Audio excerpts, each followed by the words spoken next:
So, you like movies. Did you recently have your cinematic awakening? Be honest, did you just watch Inception or Pulp Fiction? If so, there's no shame. We've all been there at some point in our lives. But now, you crave something a little different. Something time-tested. Well, you're in the right spot. This is Ben from Last Resort Network presenting 6 movies you should watch from the 1960s. The 1960s was a transformative era for cinema.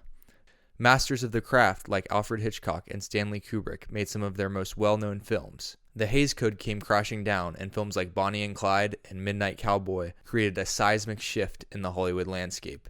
It also marked the rise of New Hollywood, which harkened back to Hollywood's golden age. I could always go the easy route and recommend to you some of the most well-known films from this era. 2001: A Space Odyssey, or Psycho, or Lawrence of Arabia. But we don't do that around here. What I'm going to do instead is present some slightly less known movies that are some of my favorites from this time period. Yojimbo comes from well-known Japanese director Akira Kurosawa. It was released in mid to late 1961, and it follows a nameless ronin who enters a village in feudal Japan, positions himself for hire as a bodyguard between a silk merchant and a sake merchant. The plot follows how he manipulates the rivals into a full-scale war. This is a really well-known Kurosawa film, although if you were to ask Kurosawa fans, it may not be the first one that comes to mind, as some of his other movies like Seven Samurai or Ran are much more well-known in a broader sense. But Yojimbo had huge financial success at the time it came out, and has also had an important influence on future films, including another film on this list. This is one of the many collaborations between Kurosawa and legendary actor Toshiro Mifune, who is featured in 16 of Kurosawa's films. If you like westerns, samurai movies, and great acting, you should definitely watch this. Last Resort Network has a podcast called The Movie Vault, and we reviewed Yojimbo on episode 101, so you should check it out. The Hustler was released 12 days after Yojimbo, and it's directed by Robert Rosen. Most people remember it, though, because it stars Paul Newman as Fast Eddie Felson, who's working up his way to play another match against Minnesota Fats, who's played by Jackie Gleason. I've always been a huge Jackie Gleason fan because of my love of The Honeymooners. So after blowing it on his first attempt against Minnesota Fats, Eddie falls in with a manipulative businessman named Bert and falls in love with Sarah Packard, a woman who struggles with alcoholism. This film's sequel, The Color of Money, is more well known, but this film is actually far darker and more tragic. The ending sequence of the movie is a showdown between Fats and Fast Eddie, but it's really a showdown between Fast Eddie and someone else. It's really excellent, and you should check it out. It's really hard to compare this movie to other movies because there's not many movies that are made like this in modern times. But if you like other Paul Newman movies like The Color of Money or Cool Hand Luke or The Sting, you should definitely check this out. We also covered this on episode 115 of The Movie Vault.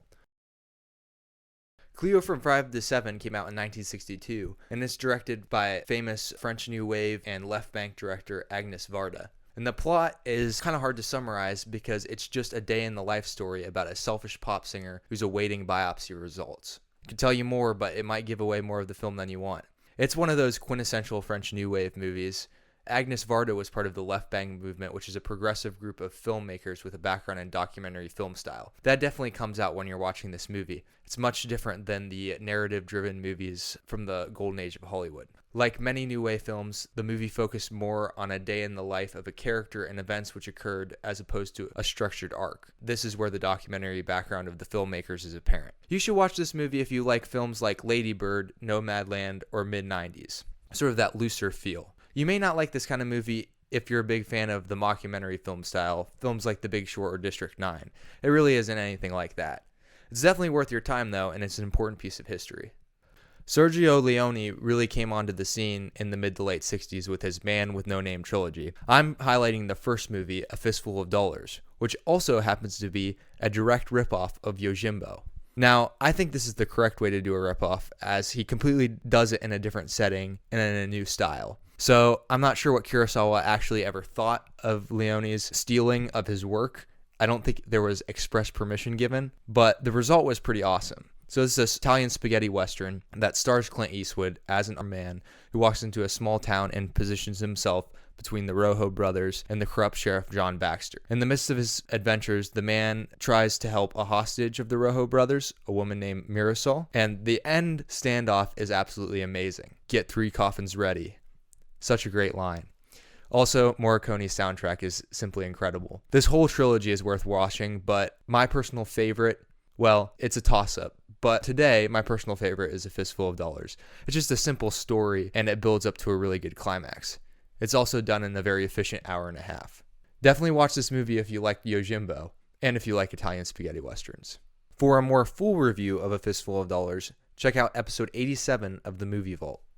Les Samouraï, directed by Jean-Pierre Melville, is a very, very cool movie and super influential on movies that are popular today. The plot is a hitman, Jeff Costello, attempts to get away with murder through ritualistic preparation.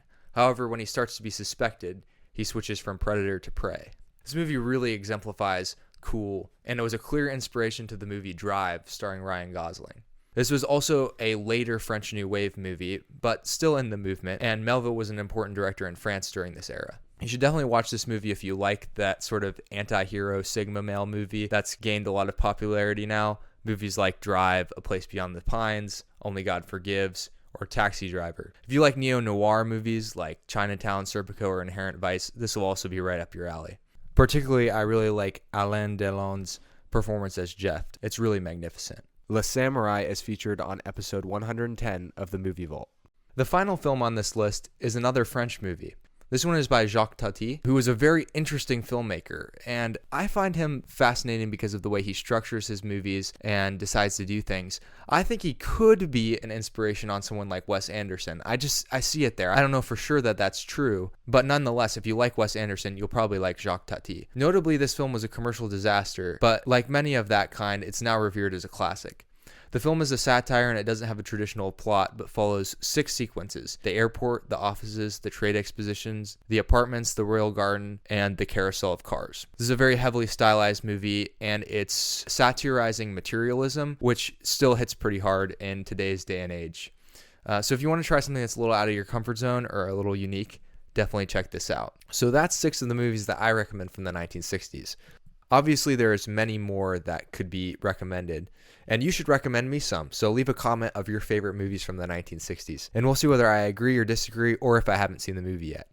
If I haven't seen it, I'll definitely add it to my watch list. Let me know if you watch any of these movies too, and if you like the content, definitely like and subscribe. Also subscribe to the Movie Vault on Spotify or Apple Podcasts. We'll link it down in the description. That's really where we get into the nitty-gritty about these films, but it's always good to recommend some that I really like. I love to spread the joy of movies to people, so hopefully you took a little bit something out of this. This has been Ben from Last Resort Network, your last resort for movies and more.